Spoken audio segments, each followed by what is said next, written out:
لیکن کم علم چې سړی زده کوي نو د هغې دپاره د هغې علم نه مخکې درې خبرې زده کول ضروري دي. اول تعریف د هغې علم چې تا ته پته ولګي چې حدیث مبارک څه ته وایي. مونږ خو دا حدیث مبارک د مشکات شریف کې وایو که نه، کوئی تا نه چا تپوس وکړه چې حدیث مبارک څه معنا، د حدیث معنا څه او حدیث څه ته وایي، نو کو تعریف درته یاد وي نو بیا به ورته وایي چې د حدیث مبارک دا معنا ده. لکه مونږ وایو که نه چې مشکات شریف کې دا حدیث مبارک راغلی ده، حقو تا ته چا وي چې حدیث مبارک معنا څه ده، نو تا به د حدیث مبارک معنا زده کړې وي لغتاً او اصطلاحاً، نو ته به ورته چې حدیث مبارک دی ته وایي. او دویم موضوع د دغه علم چې په دې مبارکو احادیث مبارکو کې د څه نه بحث کیږي. لکه تا ته زه اوس یو مثال پیش کړم، ډاکټر د ډاکټر هغه تا ته علوم ښایي او ته وایي چې دا سړی ډاکټر شوی ده، خو دا ډاکټر د څه نه جوړ شوی ده، یعنی دا ډاکټر په څه باندې پوهه شوی ده. ډاکټر هغه علوم زده کړي دي چې په هغې کې د انسان د بدن نه بحث کیږي. ډاکټر له چې ته لاړ شي که نه، هر سړي ته ویلی شي چې ما ته انجکشن ووه، نه. ډاکټر له به لاړ شي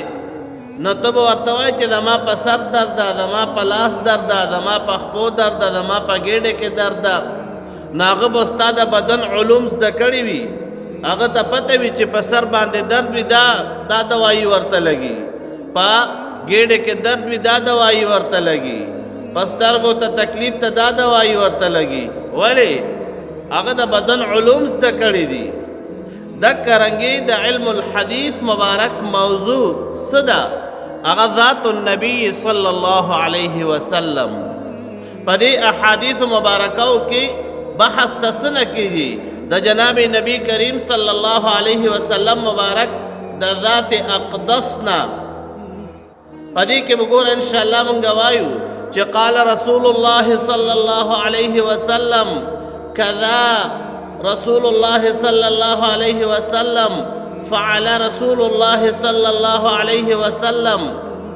مونږ به وایو چې رسول الله صلی الله علیه وسلم مبارک دا فرمایلی دي، رسول الله صلی الله علیه وسلم مبارک دا کار کړی ده.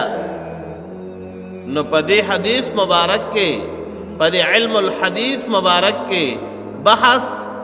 او موضوع څه شی ده؟ هغه ذات النبی الکریم صلی الله علیه وسلم.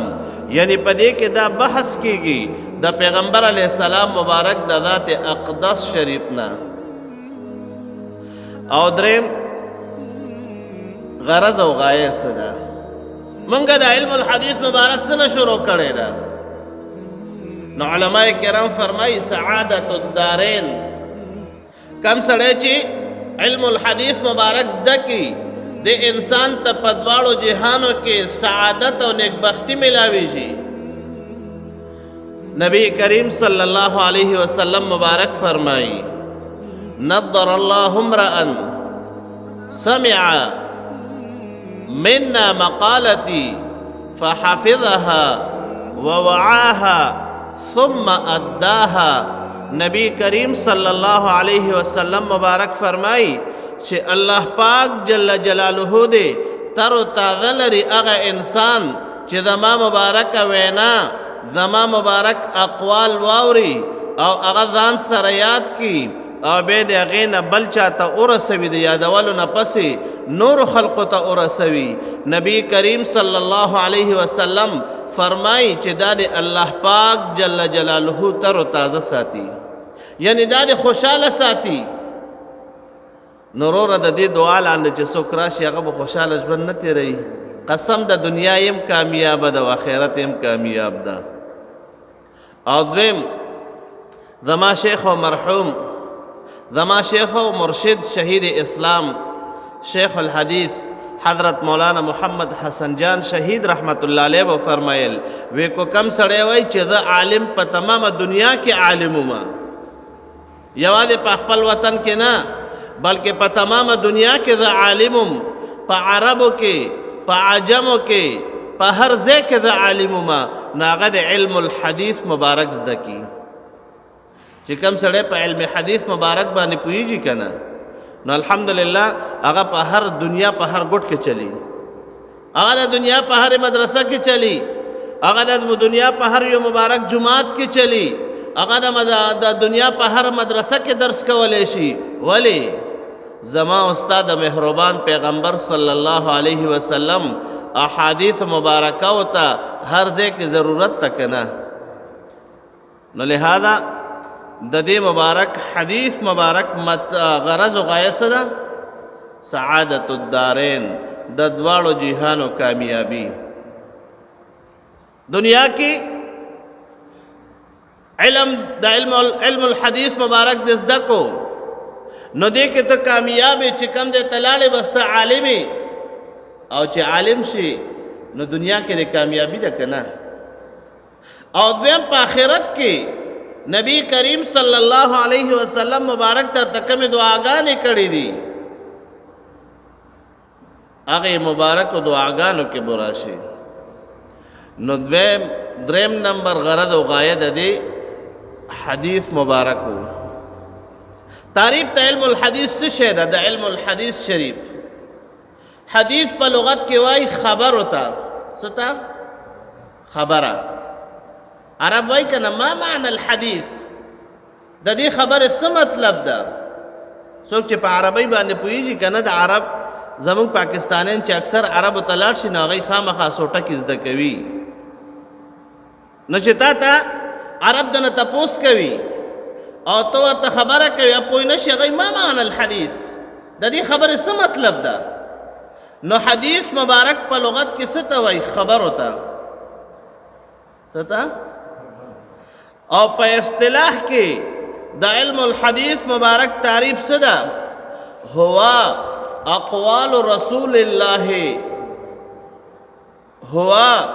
اقوال رسول الله صلی الله علیه وسلم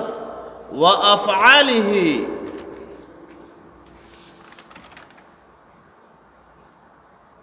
یا قول النبی صلی الله علیه وسلم وفعله وتقریره حدیث مبارک څه ته وایي د پیغمبر علیه السلام مبارک د خولې مبارک نه چې کم مبارک الفاظ اوتی دي هغې ته حدیث مبارک وایي موږ وایو که نه حدیث مبارک کې راغلی دي چې نبی کریم صلی الله علیه وسلم مبارک دا فرمایلی دي نو دې ته څه وایي حدیث مبارک هغې ته وایي چې کم د پیغمبر علیه الصلاة والسلام مبارک د خولې مبارک نه کم الفاظ اوتی دي هغې ته مبارک احادیث وایي او یا فعل د رسول الله صلی الله علیه وسلم معنا څه یو عمل پیغمبر علیه السلام مبارک کړی ده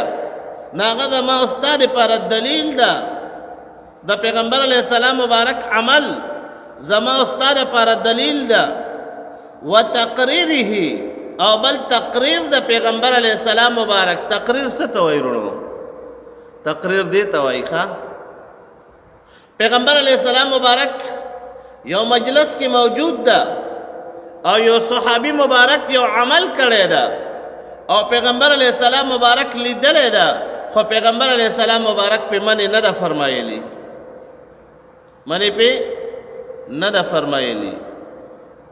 نو دې ته څه وایي دې ته هم حدیث وایي او تقریر د رسول الله صلی الله علیه وسلم او چا دا ویل چې د صحابي مبارک قول تم حدیث وایي د صحابه رضی الله تعالی عنهم مبارک اقوال ته افعال ته او تقریرات ته دې تم حدیث مبارک وایي دې وجې نه زمونږ یو لوی عالم تیر شوی ده امام طحاوی رحمه الله یو لوی محدث تیر شوی ده او هغه د احادیث مبارکو یو کتاب لیکلی ده او هغه کتاب نوم ایښی ده کتاب الآثار ټول مبارک احادیث پکې جمع کړي دي د پیغمبر علیه السلام مبارک اقوال مبارک او ټولو ته نوم سیخه د کتاب الاثار. معنا څه؟ د صحابي مبارک قول تام حدیث مبارک ویلی شي، د صحابي وینا تام حدیث ویلی شي. نو لہذا دا د حدیث مبارک تعریف شو. یا خو په معنا دا لغت کې په معنا د خبرو سره، او په اصطلاح کې فعل هو قول رسول الله صلی الله علیه وسلم، قول النبی صلی الله علیه وسلم، د پیغمبر علیه السلام مبارک وینا تا، او فعل د رسول الله صلی الله علیه وسلم تا، او تقریر د پیغمبر علیه السلام مبارک تا. دیتا سوئی دیتا حدیث مبارک ویلی شي. او ما د توی چې ادم ویلی د صحابي مبارک قول تام سوئی حدیث وای، د صحابي مبارک عمل تا، د صحابي مبارک تقریر تا، دیتام حدیث ویلی شي. او موضوع د علم هو ذات النبی صلی الله علیه وسلم. پدی علم احادیث مبارکاو کې د پیغمبر علیہ السلام مبارک د ذات مقدسه نه بحث کیږي. معنا څه؟ موږ به کله دا وایو چې پیغمبر علیہ السلام مبارک دا فرمایلی دي، کله به دا وایو چې پیغمبر علیہ السلام مبارک داسې عمل کړی ده، او کله به دا وایو چې پیغمبر علیہ السلام مبارک نه دا عمل ثابت ده. نو په دې احادیث مبارکاو کې د پیغمبر علیہ السلام مبارک د ذات مبارکه نه